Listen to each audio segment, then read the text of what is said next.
Hi friends, నమస్తే. Welcome to our channel Sakhi best life. ఈరోజు కీరా దోసతో పచ్చడి ఇడ్లీ, రైస్, చపాతీ, దోశ ఎందులోకైనా పర్ఫెక్ట్ కాంబినేషన్ అండ్ హెల్దీ కూడా. ముందుగా 2 మీడియం సైజ్ కీరా దోశ, వెల్లుల్లి రెబ్బలు 8, టమాటా 1, వేయించిన పల్లీలు 1 కప్పు, శనగపప్పు 1/2 కప్పు, పచ్చిమిర్చి 5. ఇంకా కారం ఎక్కువ కావాలి అనుకుంటే పచ్చిమిర్చి ఎక్కువ వేసుకోవచ్చు. ముందుగా ఇలా కీరా దోసని మీడియం సైజులో కట్ చేసుకోవాలి. టమాటా స్లైసెస్గా కట్ చేసి, పచ్చిమిర్చి చీలికలుగా కట్ చేసుకొని, ఇప్పుడు ప్యాన్ పెట్టి ఆయిల్ 3 టేబుల్ స్పూన్స్ వేసి, జీలకర్ర ముందుగా 2 టేబుల్ స్పూన్స్ వేయాలి. దీనివల్ల దీనికి సువాసన కాస్త ఎక్కువగా పెరుగుతుంది. శనగపప్పు, వేయించిన పల్లీలు, పచ్చిమిర్చి, టమాటా ముక్కలు, వెల్లుల్లి, కీరా ముక్కలు ఇలా ముందుగా ప్రిపేర్ చేసుకున్నవి ఇవన్నీ దీనిలో వేసి బాగా వేగనివ్వాలి.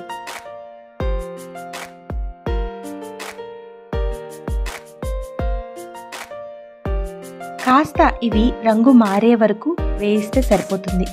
పసుపు, రుచికి సరిపడా ఉప్పు వేసి పచ్చివాసన పోయేలాగా వేయించాలి. దీనిని కాస్త చల్లార్చి మిక్సీ జార్లోకి తీసుకొని వేయించినవి మొత్తం మిక్సీలో వేసి మెత్తటి పేస్ట్గా చేయాలి. ఇప్పుడు ఈ పచ్చడిని ఒక బౌల్లోకి ట్రాన్స్ఫర్ చేసి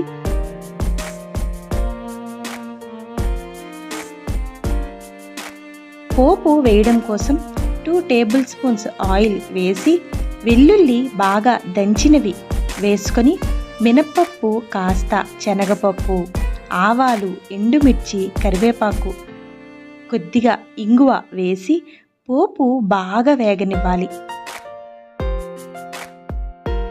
ఇప్పుడు పచ్చడిలో తిరగబోత వేస్తే పచ్చడిని ఇలా కలుపుతూ పోపంతా కలిసేలా చేయాలి.